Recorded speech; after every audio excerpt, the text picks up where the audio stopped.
All right, hello, I'm Lonnie, I'm Amberlicious. and we are Untitled Nerd Network, and we have a very, very special interview going today. We are here with Eric and Julia Lewald. I finally got the name right. We had to clarify that before the interview. They're joining us. They both have extensive resumes throughout animation, throughout the 80s and 90s, most notably X-Men the animated series, and we're going to be talking about that among a number of other things. Welcome to the channel, y'all. I hope you're doing well today. Well, thank you, Lonnie. We sure are. Much appreciated. I appreciate y'all coming on. This is going to be fun. I love we've talked to you, or I have one time before. We talked to y'all at Metrotham Con in Chattanooga in 2019. Yeah. Sounds right. Yeah, somewhere in that area. And we had like a big group discussion with the two of you.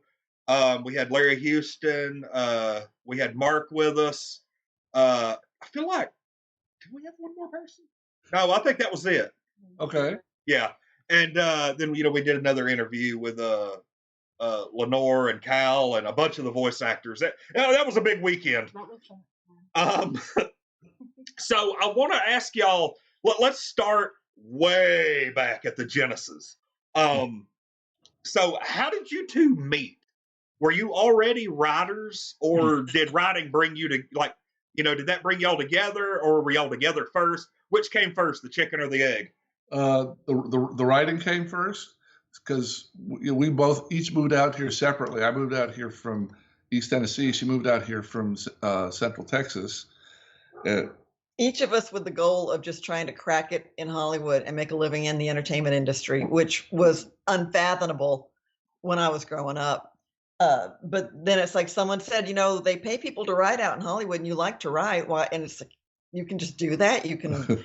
So I moved to Hollywood, California, and took 10 years to break in. So just letting you know, Yeah. it's a process. Yeah. The way we describe it, it's kind of like, say you live somewhere just like we did, random place in the country, and you decide, I like cars. I think I'd like to go to Detroit and design the next Mustang. Well, you can do that. You can go and ask, but you're going to have, 10,000 folks and half of them already living there in Detroit in line ahead of you. So you just have to try to figure out how to, open the first door to get started. And my first door that opened here, January 1985, was at Hanna-Barbera.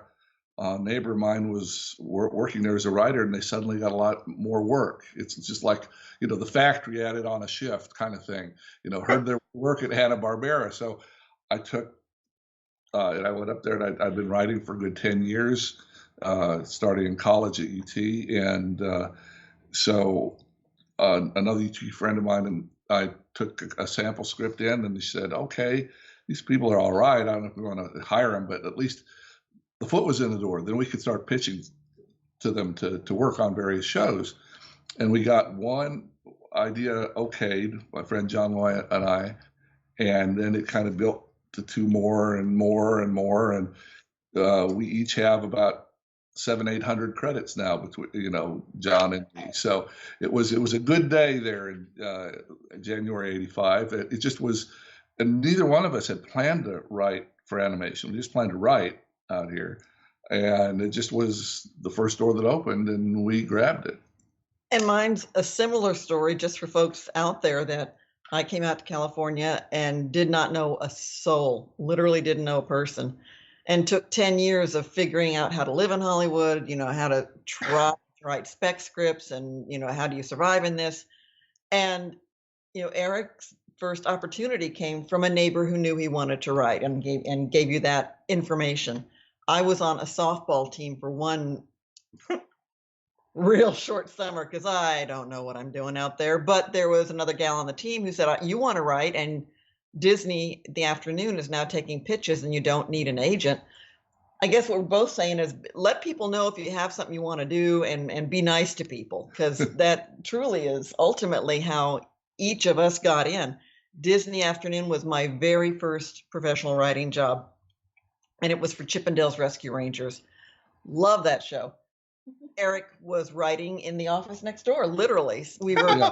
we each found each other there as I was a writer there. It was my first gig. You were a writer there. It was your 4th year in it, I think. Yeah, about 4 years in, and so it just, of course, we met there, started dating there, got married there. I think we'd been let go by the time our first child arrived. Will you stop and let go? Our contracts ran out. Our 3-year Disney contract. got smart. It was it was very kind of cool there in the late '80s when we got hired on, where there must have been 100 people, folks on our floor. It was magic. All about our age, all around 30 years old, artists and writers and people putting these shows together, and it was just a real, for us, happy, creative. It's like going to a dorm or something, hanging out at this place. And then they realized, well, Disney did. They could spend about half the money and just not have any of us hired. Just call us up when they needed something, a script or art or whatever, as freelancers. So after 3 years that we were there on our contract, they just basically let everybody go. And so that's why when we say let us go, it's not like we did something terrible and they fired us. It's just that we were part of a wave of people that they hired, and then a wave of people that they let go. And then the nice part for me was as soon as they let me go, I got a year's work of Beetlejuice.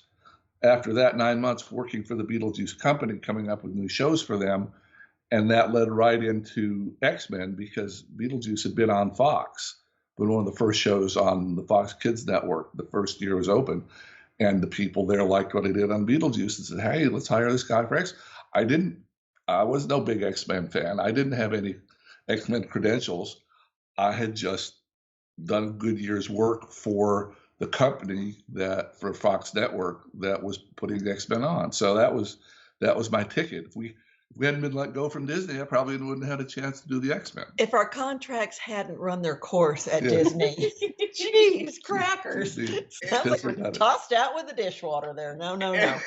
Isn't it weird, though? Like, it's a small world type thing that you were doing all this at Disney. You moved to X-Men at Fox, and then years later, Fox is bought by Disney. Ta-da! Full circle, I guess. It is a small town out here. I bet there's not. I bet the number of people that have careers in writing animation out here is in the many hundreds, not the many thousands. It's not a big community. It's funny too, because on Beetlejuice, and I kind of want to get back to that, but Beetlejuice, the voice actress who played Lydia, is also the same woman, Allison Court, who voices Jubilee in X-Men. So, I mean, you start looking into the castings and the writing teams and stuff, and you start seeing there's a lot of similarities from show to show to show. And I never put 2 and 2 together that Lydia and Jubilee were the same woman. I had no clue. That's just a testament to her ability as a voice actor, that it's like Lydia's over here and Jubilee's over here, and it's the same person. And she was very young. She was only, I think, 18 or 19 when she did Jubilee. She was only, maybe 15 when she started Lydia. And of all things, that was a problem for her at first with Jubilee, because the same executive at Fox, who's a wonderful guy, who everybody wants to kill, but everybody loves anyway, Sidney I Want Her, was up helping with the casting, and she'd do a line as Jubilee, and he just said, no, I keep hearing Lydia. Please, you've got to differentiate the two, so that I'm not sitting here hearing an X-Men story guest starring Lydia. Because he had worked on those as well. Yeah, so he had to kind of get her first voice out of his head, and she had to change it enough so that it wasn't, bothering him that way. But that was an initial challenge for her before she started Jubilee. Okay, sweet. I love hearing stories like that about, like Jubilee. A lot. That's his favorite. They know. I think they know. I can't tell right now. Right. I'm Oh. Yeah. Who would have known you wore your Jubilee shirt? I don't know why I did that. So it's funny because I was reading in your book previously on X-Men, which is I love reading that book because X-Men realistically was I'd say it was probably my favorite cartoon growing up. It was one of the very few that I actually had physical copies. I'd record them off of TV and all kinds of stuff.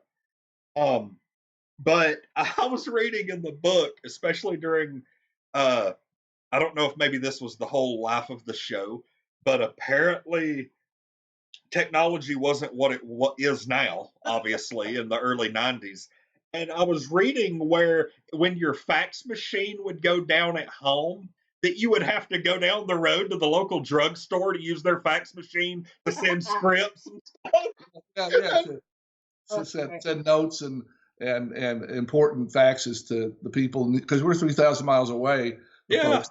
There was no internet, so it's hard to imagine that there's no web whatsoever. Most people didn't have cell phones, so when they shut down their office at 5 o'clock on Friday, which is 2 o'clock on Friday out here, basically, how do we get in touch with these people? If we had some pressing issue, you have to wait till Monday morning, to talk to them. It was not, and everything had really tough schedules. So it's not like we could just sit around for 2 days. That's why we're at the CVS pharmacy faxing. That's at the pharmacy faxing, and it's funny now to look back. I mean, and one of the fun things that the new book, the art book shows you, which I'll just hold up right here. It was back in old-fashioned days where every 12th of a second was 5 or 6 different actual paintings, one on top of the other, painted cells. Just hold this up for you. So where you'd have like someone would have to paint a beautiful background. If there was, say, 3 characters in a scene, paint each of the characters, paint their mouths, paint whatever they were holding, paint what was, if there's something going on in the sky, and then a 12th of a second later, you'd have to repaint maybe 7 out of those 8 paintings and lay them back over each other. And the idea, we did the numbers. It was like a couple 100,000 physical paintings per episode. Yeah. That these poor people over in Korea had to just draw and draw and draw and draw and not get wrong. Have it look like Jubilee here and end up looking like Jubilee here. And when she's making the turn, have her face not look like she's an alien. So just the amount of effort and artistry that went into it, that stunned us because we just write the scripts. We can't draw. It's not our skill. And we just, here you go. Here's 13 stories. Let's hope y'all do a great job. And they do. It comes back, and 6 months later, we see something on television. But it's fascinating. Nowadays, of course, it's more computerized. It's quicker. It's easier. But I'm jumping in to say that of all the literally hundreds of thousands of pieces of art that were created for X-Men back 30, 25 years ago, again, back then, companies didn't think to keep this stuff. It was a different universe. So just threw them out. They were throwing them out. We were fortunate with the new book. Larry Houston, who was artist, director, producer on X-Men, and a couple other artists had kept materials. And there's a couple of Van Eaton Galleries in Sherman Oaks does a phenomenal job of presenting animated cells of X-Men. Just saying, there's not as much out there to enjoy, which is heartbreaking because this was literally done by hand. Yeah, and out of the few million cells that were painted, there's maybe a few hundred left out there in the wild that haven't been thrown away. I want to get Amber involved on this one. I don't know if you were. I can't remember who it was. It was either Mark or Larry that you attended our X-Men panel where we talked about our favorite episodes. And number 11, number 1,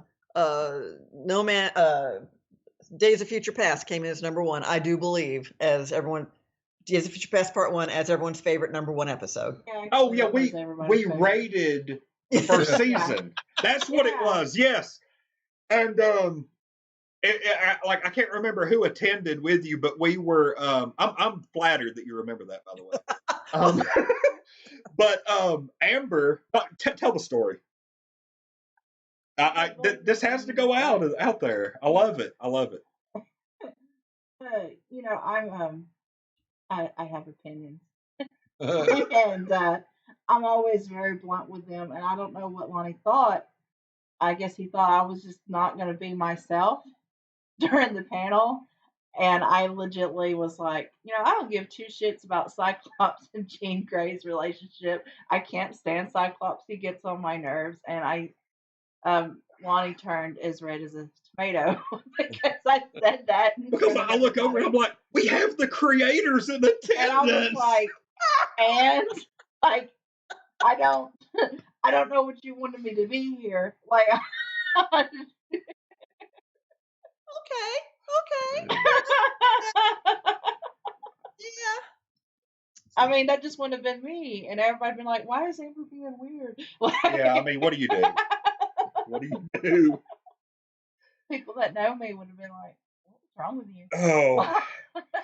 So, you know, we've got, and I really think a lot of this is due to you guys kind of helping keep the fires burning as far as X-Men. Like, I wholly believe that the two of you are a huge part as to why we're getting a new cartoon. Yeah. Whether that's true or not, I don't know, but thank you for that. Thank you very much for that. We'd like to think so. Yeah. I mean, you know, I mean, the cartoon has always been popular. People have always had a certain nostalgia for it. But at the same time, you guys are out there interacting with the fan base, talking about it, keeping the topic fresh. Yeah.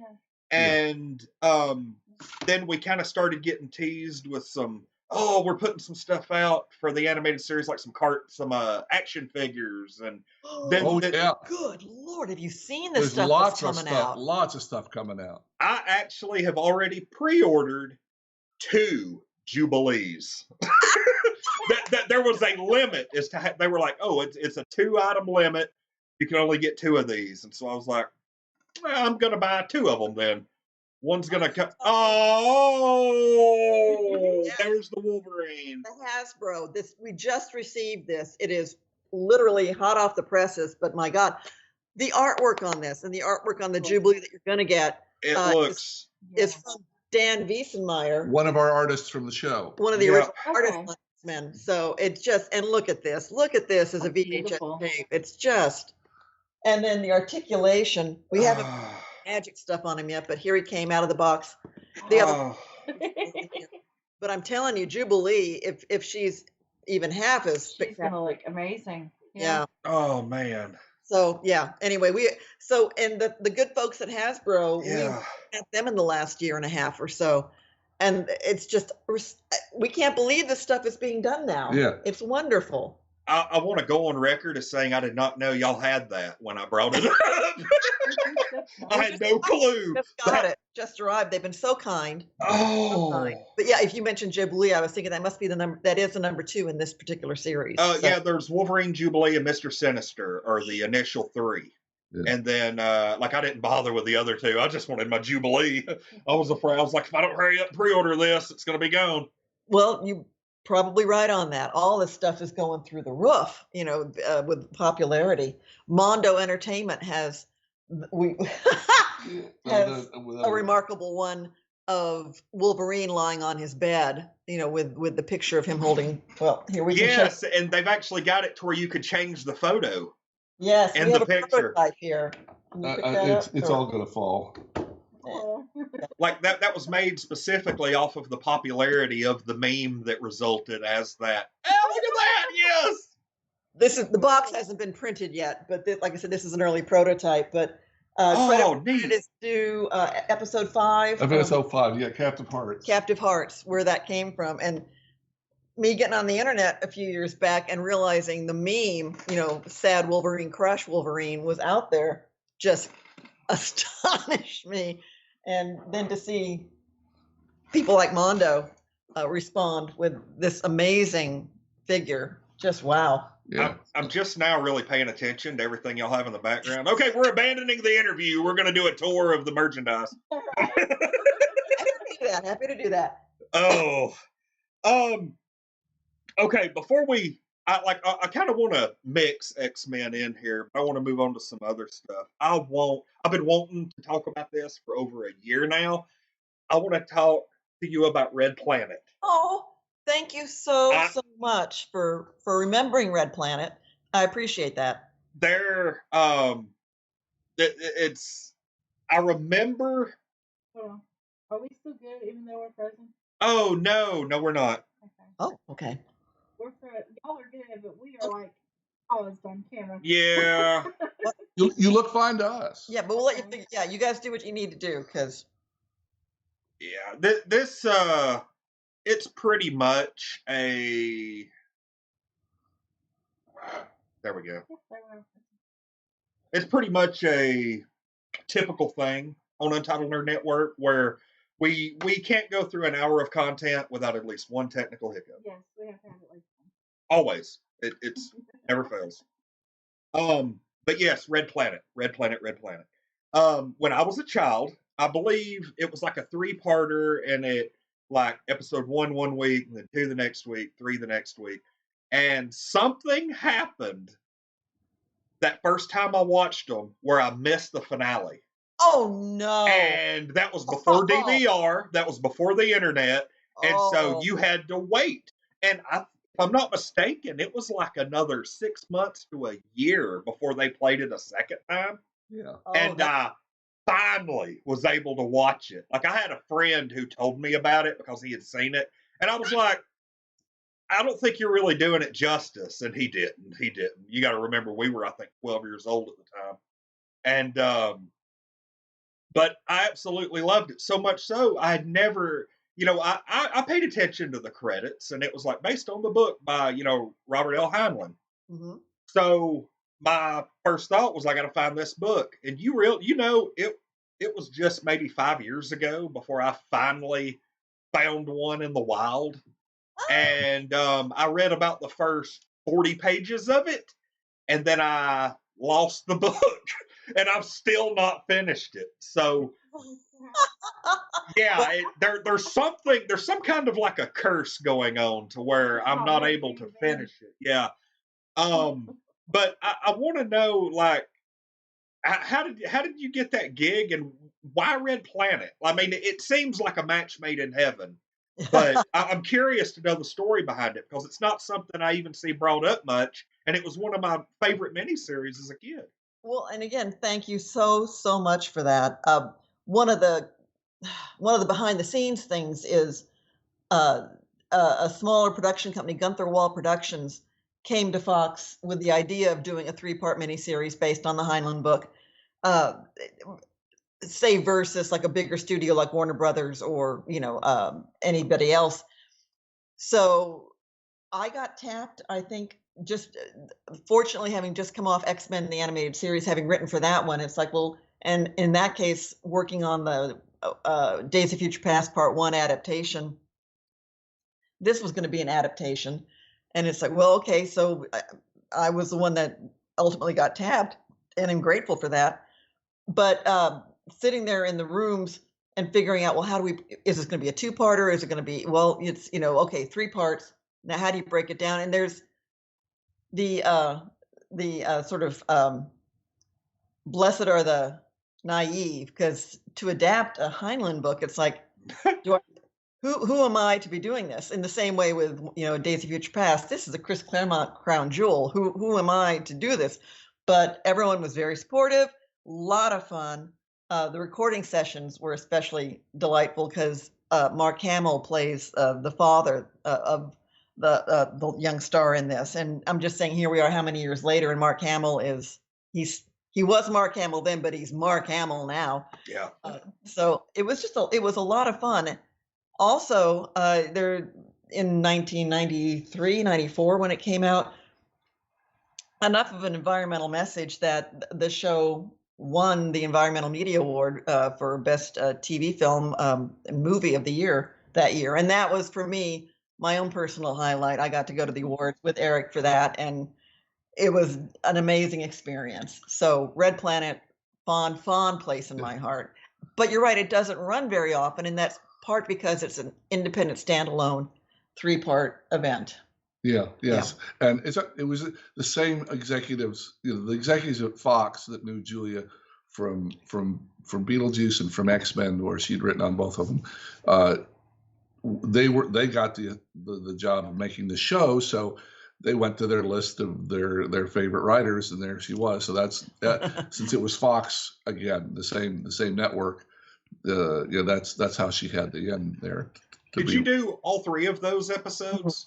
Yeah. Okay, because I think I was reading on IMDb. I think they've got it wrong. I think they only had you down for 2 of them, which I'm not. Yeah, because I was like, what? Because I think we had just briefly talked about it before. I'll have to look into that again. We'll have to slap somebody's wrist with a ruler, I think. As important as IMDb is now, as this massive clearinghouse for information, they do get a lot of things wrong.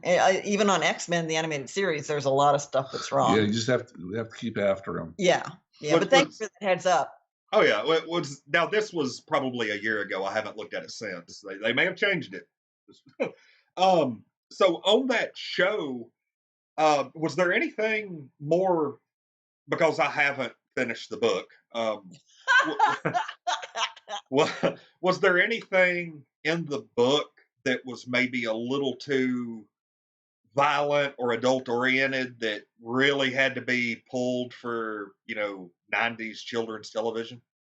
I believe I'm going to say yeah. Looking back, anything that had to be translated into children's television, in spite of the success of X-Men, or in this case Red Planet, there were still rules that had to be followed. And for some reason, I'd have to go back and check, but there was more. The kids were in more physical danger in the book than we were allowed to show in the TV in the miniseries. So you've got to come up with different ways to tell that same story without being, like you mentioned, as graphic in the book. And I'm not able to pull anything to mind immediately, but I do recall a few times where we had to think of a different way to handle something.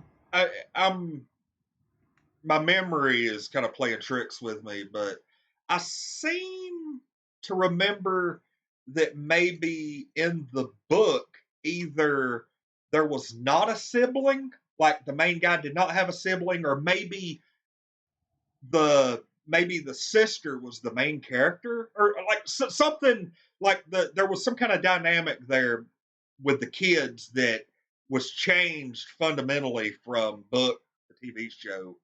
I think it was the sister. I'd have to go back. I think this is the creation of the sister, so he had someone to speak to, to live with and talk to during the process of the story. I think. Yeah.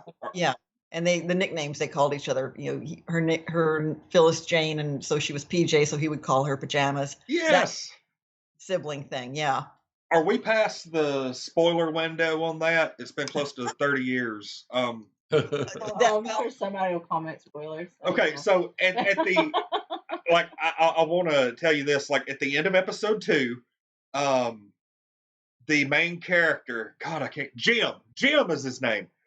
At the end of the second episode, Jim is left out like in the wilderness on Mars, and his air's running out, and he ends up in like this plant, and you can breathe in the plant. Well, then the sun rises the next day, and the plant opens up, and they're out of air, oxygen, and everything. And those I can't remember what they're called. There were the giant 3-legged Martian. Yeah. I can't remember the name, but it was a neat name. And they surround him, and that's the end of the episode. And I'm like, oh my God, what's going on? Well, at the end of the episode, come to find out, Willis, his little shape-shifting dude who he had a cool power because whatever he heard, he could open his mouth and play it back verbatim. And so that was how they ended up finding out about this mining company being evil, and then the people were after them, and because, oh, you've got this alien that can tell on us. And so that's kind of where everything went. Come to find out, Willis was like the larva of one of those big Martian monsters. And that was the big twist at the end, is they fast forward 50 or 60 years.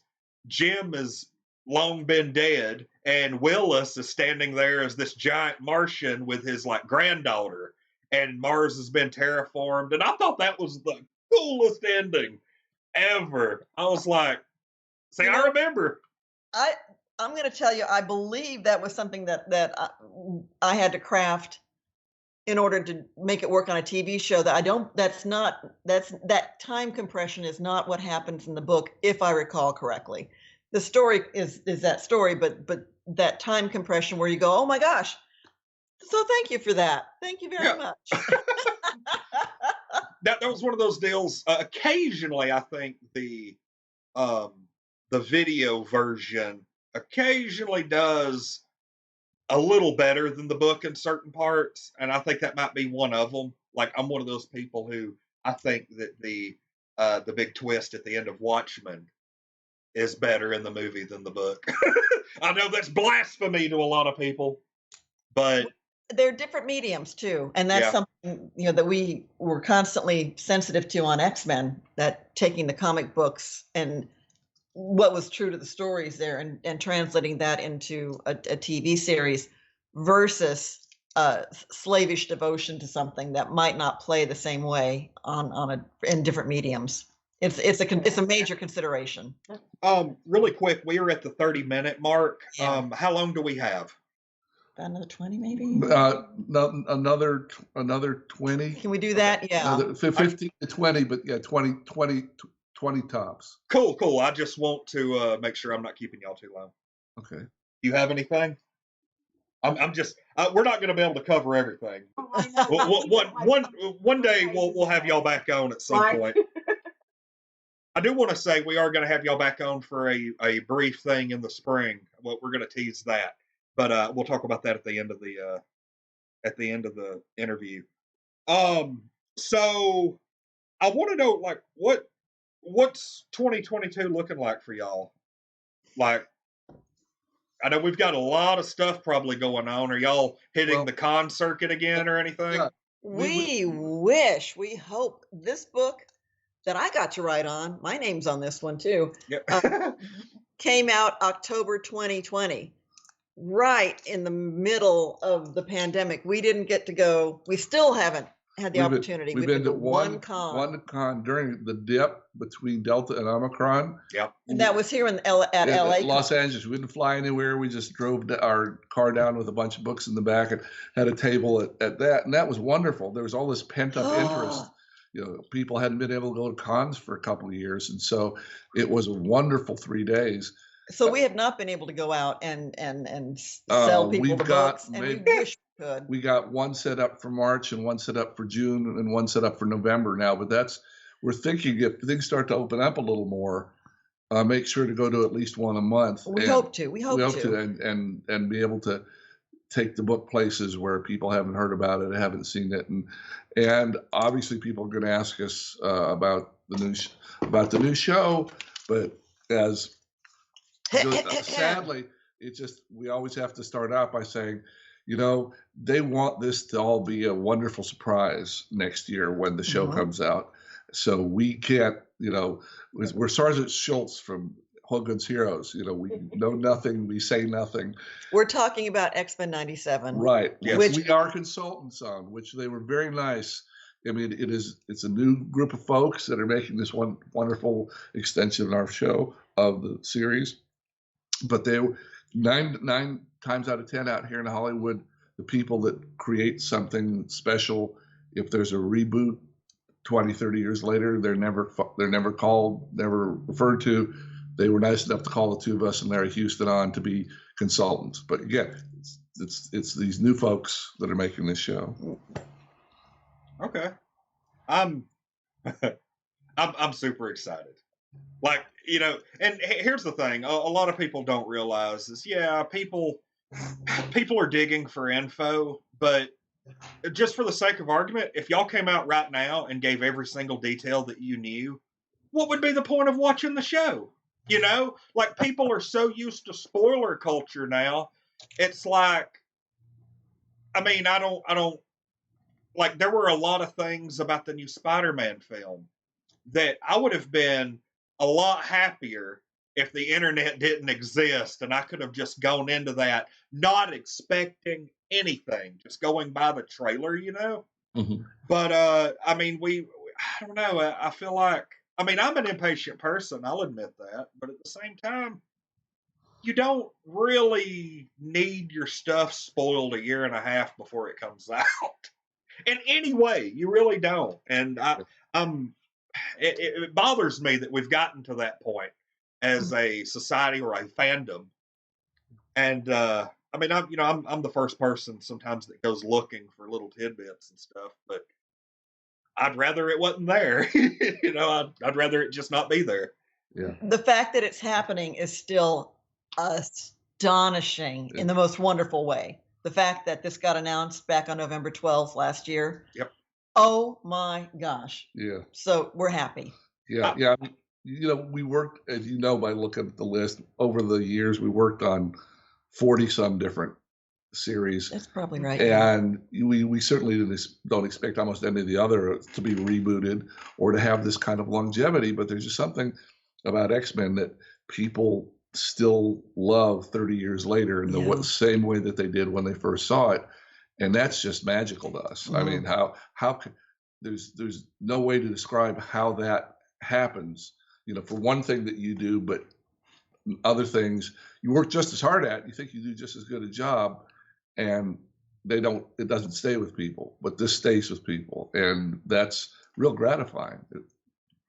I love it. I was actually watching the part 1 of Days of Future Past last night. It's just kind of a refresher and a prep because it's been a little bit since I've seen any of the episodes. And I just, like, number one, I hate that Jubilee died 12 years ago. And but there was a part, and I know it's just simple, but it just tickled a certain nerve or something and made me laugh last night. There's a scene in there where Bishop is like a tracker and he's like a bounty hunter bringing mutants to the Sentinels, and the Sentinels like basically tell him, "Hey, you're not needed anymore. You're our prisoner now." And so Bishop and old Wolverine are walking, you know, carrying prisoners, and Wolverine looks over at him and he's like, "So, what do you think about their new retirement policy?" And I'm just like, you know, I didn't really appreciate that as a kid, but that's a great line. Well, thank you. So, you know, it's just classic smartass Wolverine. So don't swallow in there. That could have been dangerous. Almost had a spit tick. Oh, that's the moment that I was shooting for the interview. Make Julia spit her drink out in the middle of a question. There you go. So, as we're getting kind of close to wrapping up, I want to ask you each, what is your favorite non-X-Men project that you've worked on? Okay. Well, we've been able to mention a couple here right now, just because Chippendale's Rescue Rangers being the first thing I got to write for will always have a special place. She wrote 14 of them. She wrote more than anybody else at Disney. She just had a knack for it. I wrote 4. I probably worked at it longer, and she got 14 done. Do you remember the plot of your first episode? Oh, yes. It was Kiwi's Big Adventure, and the idea of and I love that they could, because it's animation, you can kind of go anywhere in the world that you want to. It just means the animators have to craft whatever background universe you're asking for, but got to go to New Zealand and have them discover flightless kiwi birds. And yes, I remember that one. Those are on Disney Plus, right? Yes, they are. Yeah. They sure are. Yeah. Yep. Oh, you knew. Yeah. Of all things, I got 2 answers. One of them is Exo Squad, which is a series we did while we were waiting to see if X-Men was going to work. You and Mark Edens and Michael Edens. We wrote all the first season of the stories. We were let go. And that time so we had like 4 months before the show was going to come on the air and see if it was going to be successful, and they needed us to do more. So we got another job right away doing a boys action show for Universal called Exo Squad, which is kind of a bigger space opera, 52 episode. It's kind of like World War II. The aliens take over Earth and Venus and Mars, and then the humans have to gradually fight their way back to reclaim the planets. It's, takes place 100 years in the future. That was great fun because we really got to make that kind of a very adult action show. But weirdly, the one that I got the most satisfaction writing at Disney was Winnie the Pooh, just because the characters were so cool. They were just they were so distinct. I mean, going from X-Men, I tell you, it's X-Men and Winnie the Pooh because they each had a perfect group of seven or eight characters that are completely different from each other, that have their really distinctive voices. Mm-hmm. I mean, Eeyore is never going to say anything like what Piglet is going to say, like Owl. I mean, they're all beautifully drawn characters. So as a writer, it just becomes fun. You just get to start playing with these people. And so I did 3 or 4 of those when I was at Disney, and I wish I'd been able to do a dozen. We have a dear friend, worked on them for years, must have done 40 or 50 of them. Won 2 Emmys for it. Yeah, deservedly so. Currently living in Middle Tennessee. He retired there. So, but and Winnie the Pooh is a property that, and I got to write too, that we love each of us independently just so much as this Winnie the Pooh, and then to be able to work on the show for Winnie the Pooh, I will agree with him. That was a great high point. And it's a challenge as a writer too, because with gentle younger shows like that, I mean, what makes shows exciting like X-Men is conflict and drama and people wanting to throttle each other and betrayal. And how do you create drama and betrayal and jeopardy among 7 gentle little characters that live in a meadow? I mean, it's harder than coming up with good, exciting shows for X-Men. So that was, I love the challenge of making those, throwing some drama into those characters' lives. You want to ask anything about the Disney cartoons? Figure that'd be right up your alley. I'm giving you a chance.